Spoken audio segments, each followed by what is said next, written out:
अब हमें क्रियांगलान को दिखाया जाता है जो कि टेबल पर बैठकर सोच रही होती है। तभी उसे सीढ़ियों से चढ़ते हुए जिंग दिखाई देता है। अब वो जैसे ही उसके पास बैठकर ड्रिंक करता है, वो पूछने लगती है, तुम्हें यहाँ से बाहर निकलने का कोई रास्ता मिला? तो वो बताता है, यहाँ पर वूजी पवेलियन जब से सील हुआ है तब से कोई भी यहाँ से न बाहर जा सकता है और न ही आ सकता है। ये बात सुनकर कियांगलान दुखी होकर पूछती है, क्या हम यहाँ से कभी भी बाहर नहीं जा सकते? ये बात सुनकर जिंग बोलता है, हमारे पास बस एक ही रास्ता है, अगर हम सेंट लेवल पर पहुंच जाएं और इस स्पेस टेक्निक को सीख ले तो शायद से हम यहाँ से बाहर निकल सकते हैं। मैंने किसी को कहते हुए सुना था कि वो जी स्टार गेट अब काफी ज्यादा वीक हो चुका है, इसी वजह से हेवनली डीमन वॉइड यहाँ पर बार बार खुल रहा है। ये हम लोगों के लिए एक अच्छा चांस है यहाँ से बाहर निकलने का। ये बात सुनकर क्यांगलान कहने लगती है, अगर हम यहाँ से पैदल जाएंगे तो काफी दिनों बाद भी ताई इंसेक्ट नहीं पहुँच पाएंगे, हमें कोई और रास्ता ढूंढना होगा।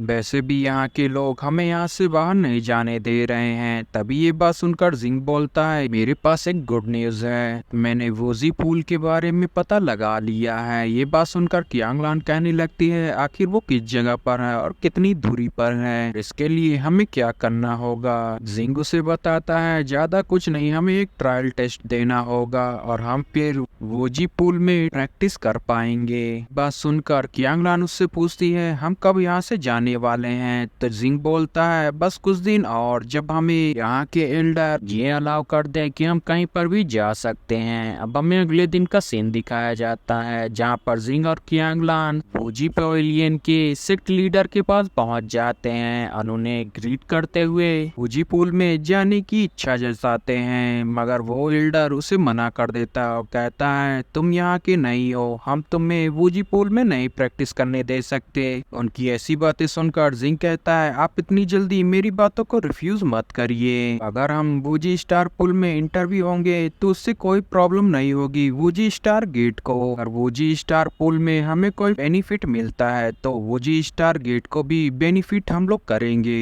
जिंग की ऐसी बातें सुनकर एल्डर जाओ चैन हंसते हुए बोलता है, आखिर तुम किस तरह के बेनिफिट हमें कराओगे? ये बात सुनकर जिंग बोलता है, अगर मैं आपका दोस्त बन गया तो मैं आपके लिए यहाँ का चैनल ओपन कर दूंगा। ये बात सुनकर सारे ही एल्डर शॉक हो जाते हैं और एक दूसरे का मुंह देखने लगते हैं। अब एल्डर जाओ चैन कहने लगता है, तुम्हारी बात का तो दाग देनी पड़ेगी, तुमने काफी बहादुरी दिखाई है ये बात बोलकर, पर ये बात बोलकर तुम कुछ ज्यादा ही अपना घमंड दिखा रहे हो। भले ही मैं तुम्हें वूजी स्टार पूल में इंटर करने दूं, तब पर भी तुम स्टार इंपरर लेवल पर नहीं पहुंच पाओगे, तुम अपने इन खाली शब्दों से हमें फुसला नहीं सकते। तभी दूसरा एल्डर बोलता है, अगर तुम स्टार इंपरर बन भी गए पर बाहर अभी भी स्टार कॉन्टिनेंट अपनी ताकत बढ़ाकर और भी पावरफुल हो गया है। तभी तीसरा एल्डर बोलता है, तुम हमें स्टार कॉन्टिनेंट से बचाने के लिए क्या करोगे? अब फोर्थ एल्डर बोलता है, तुम काफी टैलेंटेड और जीनियस हो, अगर तुम वोजी स्टार पवेलियन में ही रह जाओगे तो काफी बढ़िया होगा। अब उन सारी एल्डरों की बातें सुनकर जिंग कहने लगता है, अगर आप लोग ऐसे नहीं मान रहे तो मेरे पास अब सेकेंड ही मेथड बचा है। जिंग की ऐसी बातें सुनकर जाओ चेन कहता है, आखिर वो रास्ता कौन सा है? तो जिंग उसे बताता है, लोग हमेशा पावरफुल लोगों की रिस्पेक्ट करते हैं और मैं लॉर्ड जाओ चैन को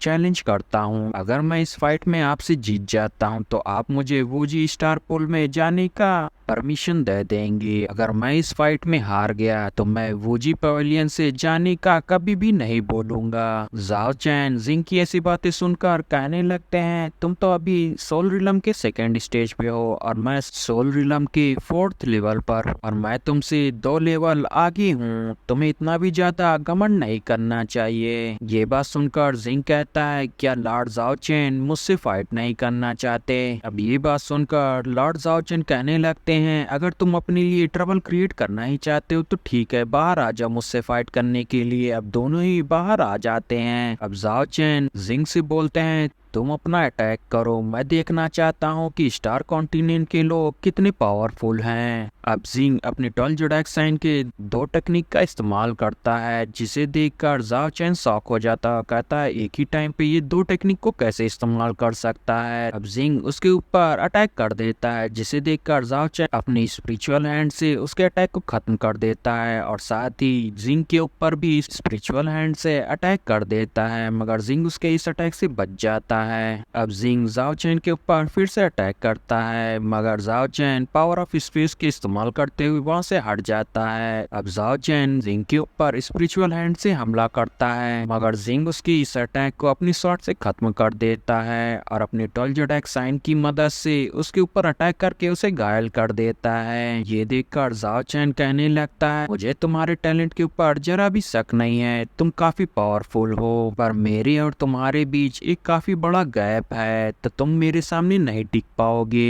ये बात सुनते ही जिंग तुरंत ही अपनी स्पीड का इस्तेमाल करते हुए उसके ऊपर अपने शॉट से अटैक कर देता है, जिसे देखकर जाओ चैन भी अपनी स्पिरिचुअल हैंड से उसके इस अटैक को रोकता है, मगर इसकी वजह से वो काफी घायल हो जाता है। अब जिंग उसके ऊपर फिर से अटैक करने के लिए आ रहा होता है, तभी जाओ चैन उसे रोक देता है। जिंग से कहता है, मैं कुएं का मेढक हो गया था, जिसकी वजह से मैं तुम्हारी पावर को नहीं समझ पाया। ये बात सुनकर जिंग कहने लगता है, मास्टर जाओ चैन की मार्शल आर्ट तो काफी बेहतरीन है, अगर कोई नॉर्मल बंदा होता तो इस टेक्निक से मारा जाता। ये बात सुनकर जाओ चैन कहता है, मैं यहाँ पर काफी सालों से बंद था, जिसकी वजह से मेरी मार्शल आर्ट ज्यादा पावरफुल नहीं हो पाई, मगर तुम्हारी पावर नॉर्मल स्टार कॉन्टिनेंट के लोगों से काफी ज्यादा है। बाय द वे तुम इस बैटल को जीत चुके हो। ये बात सुनकर जिंग कहने लगता है, क्या अब हम वूजी स्टार पूल में जा सकते हैं? ये बात सुनकर जाओ चैन कहता है, पर पहले तुम्हें मुझे कुछ क्वेश्चंस के जवाब देने होंगे। तुमने फाइट के दौरान जो मार्शल आर्ट इस्तेमाल की थी वो स्टार कॉन्टिनेंट की थी, मगर मुझे पूरी तरीके से याद है तुमने मुझसे बोला था कि तुम ताइज़वान माउंटेन की डिसाइपल हो। गाइस चैनल को लाइक शेयर सब्सक्राइब जरूर करिएगा और इसे ज्यादा से ज्यादा शेयर करिएगा। Thanks for watching guys.